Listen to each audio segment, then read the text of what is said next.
Hello everyone, my name is Nikki Graham and I'm delighted to be here with you today to share this year's Smokehouse Gala indigenized menu. We're going to start by doing a couple of appetizers. We'll work our way into a garden herb green salad with citrus vinaigrette made from locally sourced ingredients. And then we'll move into, we are doing two choices of main entree today, a filet of beef. Caribou or moose are ideal if you have it.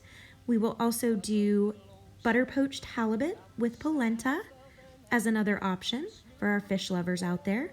And we will end with a classic fry bread donuts.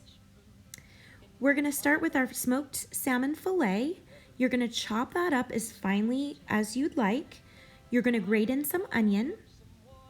You'll also take the zest of one lemon and squeeze in some lemon juice. So I start with a half a lemon and then taste. And so you can add more lemon or more onion depending on your personal preference. You're gonna chop up some fresh dill, put about 2/3 into the actual spread, and save a little bit for garnish on top. I'm serving mine in a mason jar, and I'm pairing that with sourdough toast. You can pair with another cracker of your choice. Pilot bread is always a favorite. This was really a staple growing up in my household, and it's my mom's recipe, so I'm really excited to be able to share that with you all today. Next up, we are going to bake some fresh bannock, which is a traditional Native American bread similar to a biscuit. It's believed that Scottish fur traders introduced bannock to the indigenous peoples of North America during the 18th and 19th centuries. Today it is found throughout North American native cuisine, including the Inuit and First Peoples of Canada and Alaska. It's an unleavened bread that I actually added cheddar to just to give it a little bit of pizzazz, and it's served with a maple butter. Next up, we're going to prepare our vinaigrette. Finely dice some shallot. And a shallot has a flavor that's a little bit milder than onion, so it's really nice in a vinaigrette. We're going to squeeze in some fresh orange juice. There's a little bit of Dijon in there, which will help emulsify our vinaigrette. We're going to put a little bit of honey. And you can remember, as a good rule of thumb, it's about 1 part acid to 3 parts oil. So you can use fruit juice, vinegar, whatever you're choosing. There's a lot of different ways to make vinaigrette. While you're whisking, you're going to drizzle in olive oil until your vinaigrette starts to come together. And I make a big batch of this so that I can have it all week long. It's so convenient to be able to make your own salad dressings at home. They're so versatile, and you can do many different flavors instead of doing store-bought. So now I'm going to whisk in the same herbs that I'm using in my salad, so a little bit of thyme and a little bit of chopped mint. I'm going to throw in some snap peas, thinly sliced radish, which I did on a mandolin, and a little bit of carrot shavings that I saved from the carrots I prepped for the maple glazed carrots we'll get to in a bit. We're going to toss that all together so it's lightly coated, and then we're going to go ahead and plate. I love to go, a lot of these ingredients I sourced from the farmer's market that they have at the Midtown Mall. It's pretty small right now, but it's a great way to get some really great fresh ingredients, and I love to support local business. And when I think of indigenous foods, I think of foods from this land, and all of us have a little bit of different meaning to that. Our traditional recipes and menus and things that we grew up with. So I try to use ingredients that are local as much as I can. And there's our final plated salad dish. It's a really light, refreshing palate cleanser as we move into our main meal. So here I'm showing you I'm roasting some garlic. I do this all the time, and I put roasted garlic in a lot of things. I drizzle a little olive oil, a little bit of sea salt, pop that in the oven. It could take, you want to just make sure that they're soft when you pull them out, so maybe about 45 minutes, 30 to 45 minutes. We're going to go ahead and get our Yukon Gold potatoes. These are from the Matsu Valley and AP Farms. We're going to throw in some butter, some cream cheese, mash those together. We're going to put a little bit of milk in there as well to just smooth them out. And I like to cook things rustic, so I don't mind if there's a few lumps in my potatoes. I'm going to chop up some carrots. I leave the stems on, really just for appearance. And we're going to go ahead and saute those, drizzle in some maple syrup, brown sugar, a little bit of red pepper flake. And I just get a nice little saute on those, and then I popped those in the oven to finish cooking. Next up, we're going to go ahead and mash up that garlic we roasted. And that's really easy to do. Just take your knife. It should squeeze right out of that bulb and make it kind of a spread. And then you're going to go ahead and put those in with your mashed potatoes. Mix together. For today's wild mushrooms, I'm using chanterelles, which are a personal favorite. And so we're just going to get a light saute on those to go with our beef dish. Salt and pepper, your fillets, and get those in a really hot pan. You want to make sure your fillets are room temperature so you get a really nice crust and sear on those when you get those into the pan.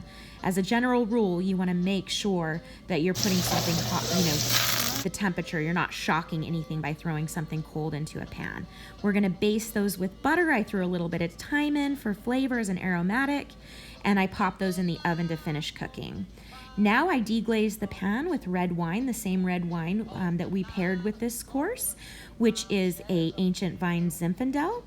So you want to fold a medium body and let that sauce reduce.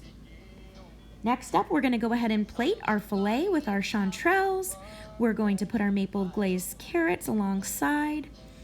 And then we are going to put our pan sauce. So I also put in the pan sauce a little bit of beef stock and let that reduce. We call it till nappe, which means it coats the back of the spoon.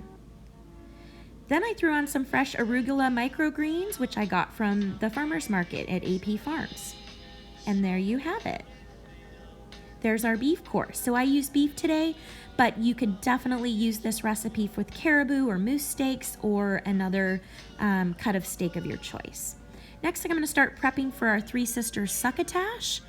And so Three Sisters stands for corn, beans, and squash, and it stems from an Iroquois legend and holds spiritual significance as they were seen as the gifts from the Great Spirit to sustain life on earth.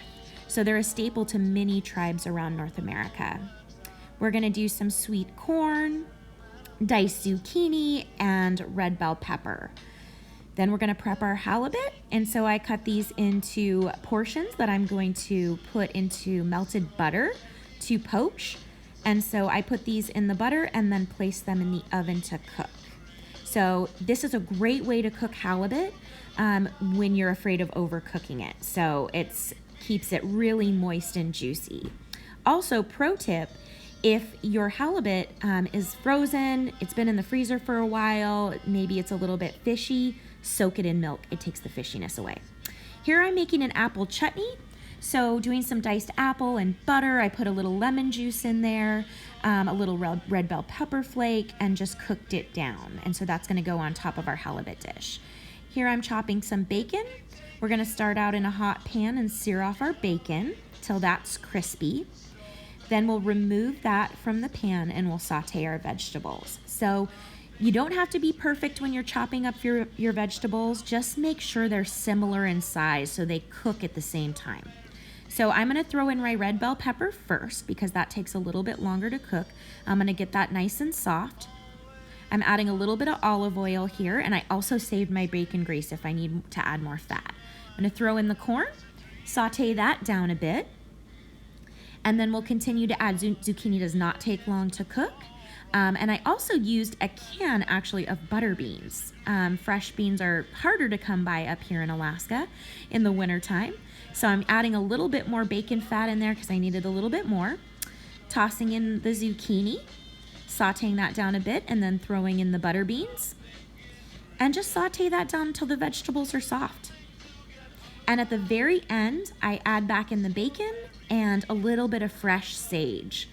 So the key to elevating a lot of dishes is just throwing in a fresh herb. I do that with biscuits and gravy, and it's amazing. Here I am making the polenta. So anytime a recipe calls for water, change that out with stock. It just adds a lot of extra flavor. So instead of water in making my polenta, I substituted chicken stock and whipped that together. Here's our halibut that's come out of the oven. I'm going to plate the polenta, our Three Sisters succotash, and then we're gonna have our juicy, moist halibut that just came out of that butter bath, and you guys can save that butter. I know originally I thought of butter poaching, it's like, oh my gosh, it's so wasteful. But you can save that butter. It might have a tiny bit of halibut flavor to it, but save it and use it for something else. We put our apple chutney on top. And then I also just did a really quick pickle on these plums. And so I just poured in a little apple cider vinegar and a little bit of sugar and water and let them sit in that mixture and then plop those on top. I also fried up a couple of pieces of sage for a really nice and easy garnish. Make sure when you're garnishing things that it's something that's edible. This dish we paired with J Winery's Pinot Gris from California. This also would go really well with a classic light Pilsner or a sparkling water with citrus for a spirit-free choice. So you can do this type of combination. You can pickle any number of fruits or vegetables. Pickled onions is another really easy favorite that I add to a lot of salads. Next up, we're gonna go ahead and prep for our fry bread. Here I'm mixing AP flour, some baking powder, and I'm also gonna add in half and half. I'm going to mix that till it comes together, add a little bit of water as well, and then I'm going to cover that and let that rest for about 45 minutes. So fry bread is a staple in many Native American and Alaska Native homes, and Indigenous chef Sean Sherman really says that it represents perseverance, pain, ingenuity, and resilience, and I can definitely agree with that. I think that fry bread is a symbol of our people's resilience. It was developed out of necessity when the government rationed flour, sugar, and lard, and our people didn't have access to ingredients that they had grown up and been accustomed to. So we're gonna go ahead after our dough has sat. We are gonna go ahead and work out our fry bread, and so we wanna get it nice and flat. We're also gonna poke a hole in the middle so that it doesn't puff up and it actually fries flat. So we're just flattening those out and getting those ready to fry. Fry bread is really so versatile. You can serve it with honey butter, make the traditional Navajo tacos, whatever you'd like. Here I am just testing the oil to make sure that it's hot enough, and I'm gonna go ahead and throw my fry bread in. Now I'm also making my caramel sauce with a little bit of butter, half and half, brown sugar. And so I'm gonna mix that till it comes together. And I'm also making a cranberry coulis. So I've got fresh cranberries, squeezing in a little bit of orange juice. I added a little bit of water too, sugar, and a cinnamon stick. And so I'm gonna cook that down. Here's what it looks like cooked down. Yum. I'm like, yes, I'm just gonna save this for Thanksgiving. And here's our final dish. Our fry bread donuts, our easy caramel sauce, and our cranberry coulis. And there you have it, this year's indigenized Smokehouse Gala menu. Thank you so much for letting me into your homes to break bread and share this meal with you.